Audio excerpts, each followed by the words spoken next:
because Vrabes' first year as a head coach, sitting in those meetings, Yeah, and exactly. how just, he's a lot different than he is now. Oh, for sure. So, I mean, you could say it. Yeah, he was a lot different. He sucked the first Everybody year, bro. hated Vrabes the first year. You could say it. I mean, was everybody like, yo, who the fuck is this guy? Bro, I never Not sucked. He was so rough around the edges. Yeah, bro. I remember our first meeting during OTAs, Vrabel's first year, and I think this is the year that you signed your contract extension. Yeah. I remember the first meeting, obviously he used to have the lowlights. He don't really do it no more, but he had the lowlights. And the first play was like us in shorts. It was a run play, Derek going up the left. And like Taylor blocked this guy, and it kind of did like a home run trot because, Derek had broke. Kind of, I wouldn't say you jogged, but you kind of did a home run trot about 10 yards, and he literally just like lit Taylor up. I was like, oh, shoot. Like, bro, he went in on everybody. I'm like, bro, Taylor's one of the best left tackles in the league. Like, he's getting into him for something that I felt like was just a regular play. Like, nobody really paid attention to it. So I was like, oh, yeah. So after that point, every team meeting, when them lights went low and he cut that film on, everybody kind of leaned back. Yeah, everyone's like, oh, fuck, here we go, man. Because you almost written to the meeting room like, as long as I'm not on this low lights, the first 10 plays, I'm good to go. I had a good practice. Yeah, but every practice there'd be like 2 or 3 plays you're like, those could be on. Oh, 100%. And you're like, fuck, like, man, you're walking into the please. meeting like, bro, I hope he don't put this play up. I know. You look at like the timeline of practice. Like you look at Indy and you're like, all right, wait, it's coming. It's coming. Like the first team period, and you're like, okay, it was in the first team period. It's gone. Yeah, And you right. do like the third team period, then back to the first team period and get your ass. You're like, fuck, dude. I'm sweating thinking about it again. Yeah, real talk. But my worst one was JPP. there's no question. He put that killer move on me. Yeah. And Vrabel's to me like, we're paying you for this, and I'm like, God damn, man. Oh, man.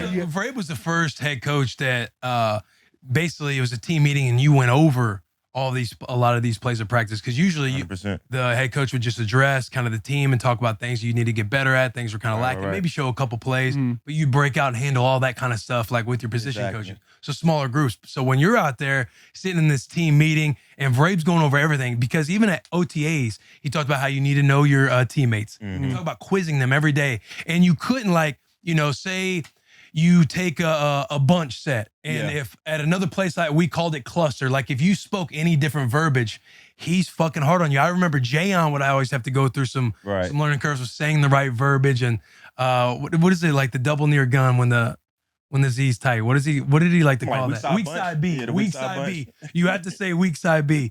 Or Rashawn when it was his rookie. Rookies always got it the worst, bro. But you just be sitting there just fucking tight, man. And he'd go through players and it didn't matter. Remember that one undrafted cat where it's like, brother, you need to figure out if you want to play, because I don't think you want to play. Man. You need to go home tonight. You need to go home tonight and think about if you even wanted to fucking be here. And honestly, it's still the same way when you talk about like speaking the same language. Like Vrabes is still the same way. We're in DB, and even if he's not to me, and he does the same thing with the coaches. Like, if you come from another place or another team and because we had a safety last year that kind of got signed during training camp, and we had this call where the safeties would make and we'll say zombie. He was calling it drop kick or something like that. Yeah.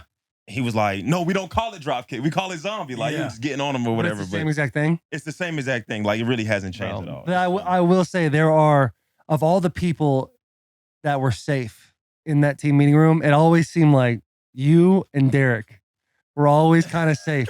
And you would tell, because we would sit in meetings. He was part of the skit. I was like, is that right? But we would sit there. Right, KB? During still says my name all the time. During COVID, KB would sit right in front of me, and we would literally take bets like over under 7 times. Vrabel mentions KB's name, and it would get like right to the end of the meeting, and he'd be at like 6, and then right off like 4 more KBs. No, 100%. It would always be like Ben Jones. He was always like, "Hey, right, KB?" And he'd be like, "Yeah, yeah, for sure." We were just in the mini camp, and he would say the same thing, like KB, yeah. And it keep going on, like he's literally. I don't know what it is. Maybe I'm just always in that sight line. But I don't know if it's funny. Like you said, me and Vrabel got a really good relationship. Just based upon like, I don't know, like it's easy to respect the guy who played for a long time and obviously won championships and stuff like that. But I don't know, man. Maybe just like saying my name. Maybe KB just rolls off the tongue. Rolls off the tongue a little bit easier. We were actually just. Well, you look at the things you do. Like you're a leader. You play defense. You play consistently. You take all the snaps. Like. You're hitting all the marks that Vrabel wants. For sure. Not come out. And then Derek, you know how Derek can get sometimes. Yeah, I mean. You just don't. I just think. My favorite part, bro, it was 2020. And I remember it's one of the meetings, one of the days. Right. And, he doesn't say a whole lot, like talk to a whole lot to there. Because number one, Vrabel speak more on like the defensive side than offensive. But he'll dip his toes on the offensive 100%. Side. He does I'm not a running back, but if you just you just put your hand a little lower. You want to hand lower. I'm not telling you how to run. You do your job, but you know, instead of just holding it out there, right. You know, use it as a weapon. Use it as a weapon. Use it as a weapon. 100%. Listen, you know better than me because you could you just know like Derek will be sitting there because you can tell Derek never really liked being called on or having to answer too many questions. Yeah. But it's Derrick Henry, bro. And when I'm not trying to tell you how to run the football, but right here, if you just cap him instead of if you just. It might work out better for you. Like I said, I'm not a running back. Right, yeah. But honestly, I felt like that's a lot of, I wouldn't say a lot of the reason, but even when like Vrabel get on you in the team meeting room or something like that, I feel like y'all really had a really good relationship because, and I don't know how you feel about it, but I will always notice like we'll go into the games and I'll walk into the locker room, going to the stadium and you and Vrabes be busting each other's balls like almost like play fighting a little bit. I'm like, you're just getting on this man in the meeting room, but then you see him before games, like they're really, really cool. So I don't know, maybe he felt like you can take it. You know what I'm saying? I ain't saying that Derrick can't, but I feel like with certain guys, like I think he knows how to. He does know how to. He knows how to coach everybody. Yeah, you know what I'm saying? Vrabel, like, I think he coach everybody the same way. Yeah, you know Vrabel's a level of awareness is really high. Like Derrick, you could pick it. Like some days Derrick will be like loud, yelling, telling jokes, and other days you can just tell, hey, Derrick wants to be left alone today. Right. Me, I'm always kind of loud. And I think Vrabel saw that as an opportunity, like, all right, I can chirp this guy because we can go back and forth a little bit. 100%. And that was, but there were times, I'm like, why the fuck is this man always on me? I'm doing my job. Yeah. And just like he would tell Derrick, like, I'm not a running back, but he would come into the damn O-line room smoking on a jewel and sit there and I miss a block. He'd be like, Taylor, just fucking get in front of him. Just block him. Like, it would be totally different the way he talked to me, the way he talked to Derrick. Maybe it's because he played like as a pass versus defensive lineman, so maybe he has like something against offensive linemen. I don't know. He's played pretty much every position. Yeah. 100%. He's done it all. He sat in every seat. Yeah, I played 14 years in the league, won 3 Super Bowls. What do I know? I've been a backup. I don't know. I mean, I played 14 years. I mean, I don't know.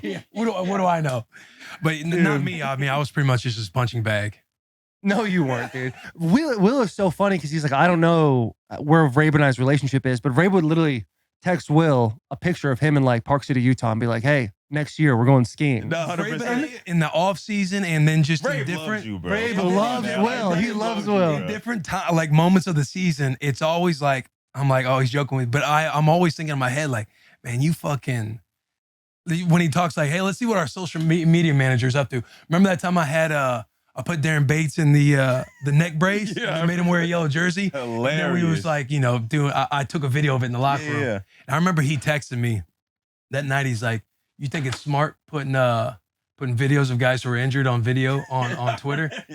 And then I didn't know what to say. And he goes, can't wait for the team meeting tomorrow. And I just remembered like not being able to sleep that night. You're just super nervous about it. And then when he does call on it, whether or not I know guys think it's funny, but I'm truly sitting there like, fuck, man. Right.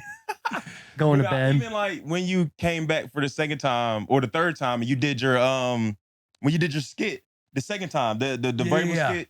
Bro, you don't understand how funny that was. But I remember just peeking back at Vrabes, like he was just looking, smiling, like he was just as proud. Loving it. He was loving it, bro. I'm telling you, bro. Vrabes We've grown a lot. We've grown. I went into Vrabel's office that like last camp and I was like, hey, we got to get Will for the rookie show. He's like, no, we're not doing that. Apparently, as soon as I walked out the door, he called Will immediately. Oh, real? Yes. Hey, would you want to be Coach Vrabel again in training camp? And I was like, absolutely. I mean, you saved the rookie show. Saved it. I mean, the rookie show it wasn't bad, but it's never good. It was not bad. Yeah. Previous years, it was pretty bad. Like we had some really bad performances. I remember during COVID year, because we was in a bubble, and when we had 2 like defensive lineman guys got up there like cut off T-shirts and started dancing, bro. Some old weird stuff. I was like, bro. And everybody's kind of scattered. Like, there's not really that close. You want to condense. You want shoulders touching shoulders. Yeah. That's what makes a good rookie show, too. Like, if a guy next to you just, like, out of control, laughing, bumping into you, like, kind of gives for a good performance. Gets you going, dude. Gets you going, but. Dude, the antics.